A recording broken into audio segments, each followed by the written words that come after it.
Hellsville. After enduring a long tedious journey through the desert, a traveler chanced upon a town. Hellsville was the name of the town. There was a starving old man lying at the entrance. The traveler gave that skinny old man his water.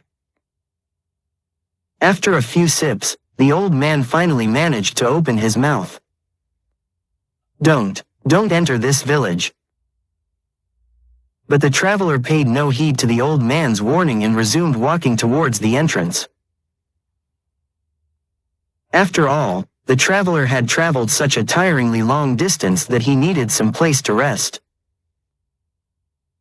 If you insist on going, don't eat there. They're apples."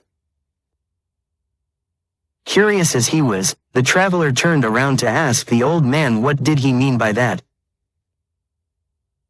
But the old man disappeared, leaving behind several white feathers scattered on the ground. Once he entered, the traveler was surprised to see that every tree planted in town was an apple tree. It was weird to him as apple trees were not the type of plant to be found in the middle of the desert. The traveler then entered a quaint little bakery. There were several customers inside. He looked around and could only find apple cakes and apple pies sold in the shop. They were extremely inexpensive though, and he was hungry at the moment, so he thought there would be no harm trying one of them. "Beware of the apples," said the voice in his head. The traveler was puzzled because he was so sure that the voice did not belong to his own thoughts. When he was about to question his sanity, a woman in charge appeared. She was wearing very little and her hand was holding a plate of delicious-looking pie. She said to the traveler that she was offering him the pie for free. At first, the traveler felt something was wrong as offering him such a big pie for free was too good to be true. But then, he could not resist the sexy baker and her voluptuous pie. As he was about to reach his hand towards the pie, the traveler saw a tail wriggling behind the lady's back.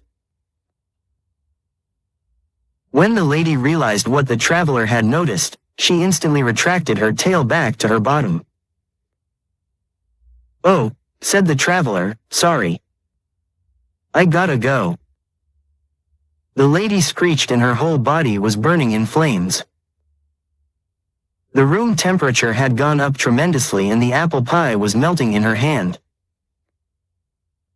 The terrified traveler reached for the door, only to find that it was locked. The customers in the shop suddenly had horns growing from their heads and large bat-like wings from their backs. They all had long razor-sharp fangs. Having an apple in their hand, they were thinking of shoveling the cursed fruit into the traveler's mouth. It was fortunate for the traveler to carry a gun with him. He managed to escape by using the gun to blast the door open. But the lady casted a curse on the traveler, causing him to age at an accelerating rate. By the time he reached the entrance, he was already out of breath and fell to the ground. He became extremely old and skinny that there was no more flesh left in him and his bones and ribs were sticking out. Then, he saw another traveler walking towards him. He was surprised to see the other traveler looked exactly like him. He tried to speak but his throat was too dry to do so. When the other traveler gave him some water to drink, words were finally able to come out from his mouth. Don't enter this village." But the other traveler paid no heed and continued walking. With his dying breath, he spoke. If you insist on going, don't eat there. They're apples."